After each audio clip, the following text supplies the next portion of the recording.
Hello friends, आपका स्वागत है मेरे चैनल भक्ति की शक्ति में। आज मैं आपके लिए बसंत पंचमी की कथा लेकर आई हूँ। अगर आपको मेरी ये कथा अच्छी लगे तो कमेंट बॉक्स में सरस्वती माता की जय अवश्य लिखें। और अगर आप मेरे चैनल पर नए हैं और अभी तक आपने मेरे चैनल को सब्सक्राइब नहीं किया है तो प्लीज सब्सक्राइब कर लें और बेल आइकन पर प्रेस कर दें ताकि मेरे नए आने वाली वीडियो की नोटिफिकेशन आपको मिलती रहे।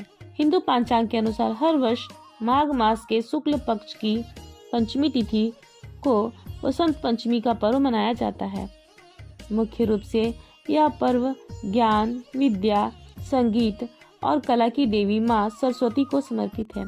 शास्त्रों के अनुसार इसी दिन माँ सरस्वती का जन्म हुआ था। वसंत पंचमी के दिन माँ सरस्वती हाथों में पुस्तक, वीणा और माला लिए हुए श्वेत कमल पर विराजमान होकर प्रकट हुई थी। इसलिए इस दिन माँ सरस्वती की पूजा की जाती है। वसंत पंचमी से वसंत ऋतु की शुरुआत होती है। सनातन धर्म में माँ सरस्वती की उपासना का विशेष महत्व है क्योंकि ये ज्ञान की देवी हैं। मान्यता है कि वसंत पंचमी के दिन माँ सरस्वती की पूजा करने से माँ लक्ष्मी और देवी काली का आशीर्वाद मिलता है। तो आइए शुरू करते हैं वसंत पंचमी की कथा। पौराणिक कथाओं के अनुसार भगवान विष्णु की आज्ञा से ब्रह्मा जी ने सृष्टि की रचना की और मनुष्यों की योनि बनाई। एक समय की बात है, भगवान ब्रह्मा जी ने सोचा कि क्यों ना अपनी बनाई हुई सृष्टि को देखा जाए कि सृष्टि कैसी है।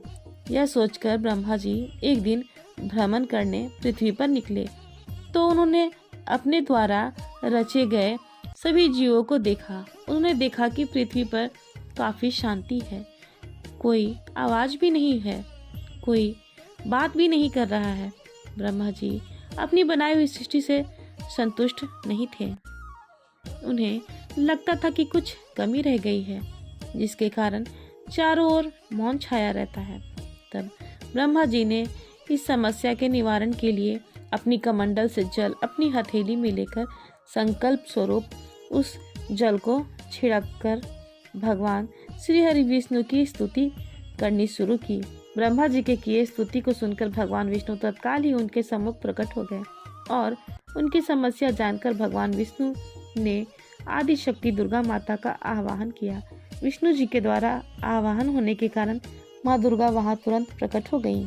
तब ब्रह्मा जी एवं विष्णु जी ने उनसे इस संकट को दूर करने का निवेदन किया।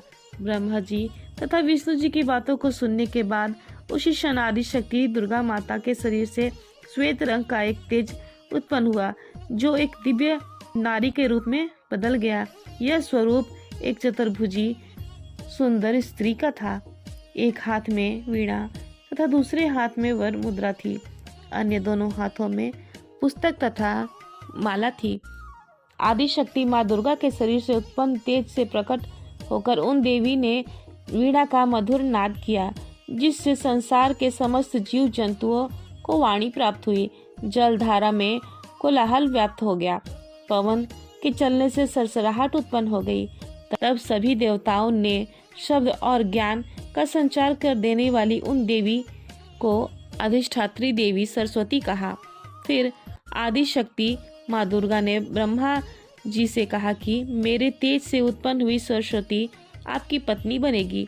जैसे माँ लक्ष्मी श्री विष्णु की शक्ति हैं, पार्वती भगवान शिव की शक्ति हैं, उसी प्रकार ये सरस्वती देवी ही आपकी शक्ति होंगी।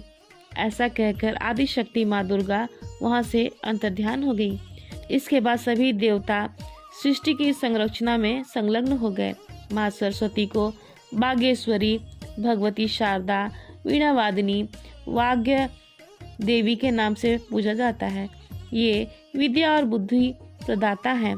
संगीत की उत्पत्ति करने के कारण ये संगीत की देवी भी हैं। वसंत पंचमी के दिन को इनकी प्रकोत्सव के रूप में भी मनाते हैं। पुराणों के अनुसार भगवान श्री कृष्ण ने सरस्वती माँ से खुश होकर उन्हें वरदान दिया था कि वसंत पंचमी के दिन आपकी आराधना की जाएगी। इस कारण हिंदू धर्म में वसंत पंचमी के दिन विद्या की देवी सरस्वती की पूजा की जाती है। वसंत पंचमी की पूजा विधि। वसंत पंचमी वाले दिन सुबह स्नान आदि से निवृत्त होकर साफ पीले या सफेद रंग के वस्त्र पहने। उसके बाद सरस्वती पूजा का संकल्प लें। पूजा स्थान पर माँ सरस्वती की प्रतिमा या तस्वीर स्थापित करें। माँ सरस्वती को गंगा जल से स्नान कराएं, फिर उन्हें पीले वस्त्र पहनाएं। इसके बाद पीले फूल, अक्षत, चंदन, पीले रंग की रोली, पीला गुलाल, धूप, दीप, गंध आदि अर्पित करें। सरस्वती माता को गेंदे के फूल की माला पहनाएं। माता को पीले रंग की मिठाई का भोग लगाएं। इसके बाद सरस्वती वंदना एवं मंत्रों से माँ की पूजा करें। आप चाहे तो पूजा के समय सरस्वती कवच का पाठ भी कर सकते हैं। अंत में हवन कुंड बनाकर हवन सामग्री तैयार कर लें और ओम श्री सरस्वती नमः स्वाहा की एक माला की जाप करते हुए हवन करें। फिर अंत में खड़े होकर माँ सरस्वती की आरती करें। पूजा के बाद माँ सरस्वती का मूल मंत्र ओम ऐं सरस्वती नमः का जाप हल्दी की माला के साथ करना शुभ माना जाता है। इससे बुद्धि का विकास होता है। साथ ही इस दिन बच्चों के हाथ से अक्षर लिखवाकर उन्हें शिक्षा देने की शुरुआत की जाती है। विधिवत पूजा के साथ सरस्वती वंदना का पाठ करें और अंत में आरती अवश्य करें। शास्त्रों में बताया गया है कि आरती के बिना पूजा सफल नहीं होती है।